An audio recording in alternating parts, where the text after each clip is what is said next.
আসসালামু আলাইকুম। আমি বিউটি আরও একটা নতুন ব্লগ নিয়ে হাজির হলাম। একটা নতুন দিনে একটা নতুন ব্লগে সবাইকে স্বাগত জানাই। দেখো, আজ ঘুম থেকে উঠে বিছানাটা গোছাতে লেগে পড়েছি। আজ বাবু ঘুম থেকে উঠে তার নানি মায়ের কাছে ফ্রেশ হয়ে গেছে। আজ তার বায়না যে সব কিছু নানি মায়ের করবে। তো ও মুখ হাত পা ধুয়ে নিয়েছে, তো আমি ভাবলাম বিছানাটা আগে গুছিয়ে নিই। তো বিছানাটা গুছিয়ে নিলাম, তারপরে এই যে মুখটা ধুয়ে চলে এলাম।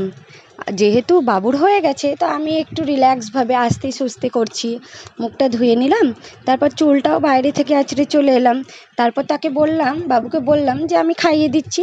তো সে আমার কাছে খাবে না, আজকে নানিমার কাছেই খাবে। তাই ওই যে নানিমার কাছে খাচ্ছে, কিন্তু নানিমার কাছে খুব দুষ্টুমি করে খেতে গিয়ে। যাই হোক, নানিমার কাছে সে একদিকে খাচ্ছে, আর একদিকে আমি আর আমার মায়ের জন্য পাউরুটি সেঁকে নিলাম। একদিকে আমরা পাউরুটি দিয়ে চা দিয়ে খাচ্ছি, আর এই যে ছেলেকে দেখছো রান্নাবাটি খেলছে। এই যে কড়াইটা, ছোট্ট কড়াইটা দেখতে পাচ্ছ, এটা কিন্তু আমার ছোটোবেলার। আমার মা যত্ন করে রেখে দিয়েছে, আমার ছোটোবেলাকার জিনিস এখনও যত্ন করে রাখা আছে। সেইগুলো নিয়েই বাবু খেলা করছে। তো সে খেলা করলো, তারপর আমি বললাম ওকে এবার পড়াবো। তো সব গুছিয়ে নিচ্ছি এবার। খেলনা চারিদিকে এদিক সেদিক পড়ে থাকে, জানো। কমপক্ষে আমাকে সকাল থেকে মনে হয় 10 থেকে 20 বার আমাকে খেলনায় গোছাতে হয়। খেলবে না, কিন্তু তবুও এদিক সেদিক ফেলে রাখবে। তারপর ঝাড়টা দিয়ে নিলাম, চায়ের কাপগুলোও সরিয়ে রেখে দিলাম। তারপর এবার ওকে বললাম আমি পড়াবো। ওকে পড়াতে বললেই জানো না, ওর কান্না শুরু হয়ে যায়। কেন কি জানি।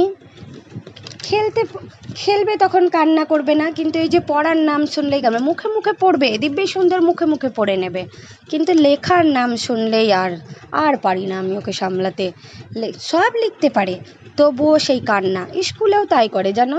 ম্যাম আমাকে বলেন যে লিখতে বললেই সে কান্না শুরু করে দেয়। সব জায়গায় এরকম করে, আমার কাছেও সেই তাই। লিখতে বললেই সে কান্না করবে, কেন কি জানি, ভেবেই পাই না আমি। তারপর যাই হোক, লেখাটা কমপ্লিট করে নিল। তারপর বললাম পড়াবো, তো আর পড়লো না, মুখে মুখে আর পড়তে চাইলো না। তো সব আবার গুছিয়ে রেখে দিলাম। এদিকে মা বলছে রান্নার তো তেমন কিছু নেই, তো কী করব ভেবে পাই না। তো বাড়ির সজনে গাছ ছিল, সেখান থেকেই শাক পেড়ে নিলাম আজ। তাহলে সজনের শাক ভাজা হবে আজকে। তারপরে এই যে ঘরটা মুছে নিলাম। এদিকে মা ডিম রান্না বসিয়ে দিয়েছে। আজকে ডিমের ঝোল হবে আর সজনের শাক ভাজা। এই যে দেখো, ডিমটা কষা কষা হচ্ছে বেশ। আর ছেলেটা আজকে পড়তে যায়নি, ছুটি ছিল। তো কোনো কাজ এগোচ্ছিল না, দুষ্টুমি করছিল। ওকে সামলাবো না ঘরের কাজ করব না কি করব। ও থাকলে হয় না, একটু লেট হয়ে যায় আমাদের। তো তারপরে এদিকে ভাতও হয়ে গেছে, ডিম রান্নাও হচ্ছে। তারপর আমি ঘরটা আবার মুছে নিলাম। ঘরটা মোছানোর পর বাবুকে খাইয়ে দিলাম, জলখাবারটা খেয়ে নিল, আমরাও খেয়ে নিলাম।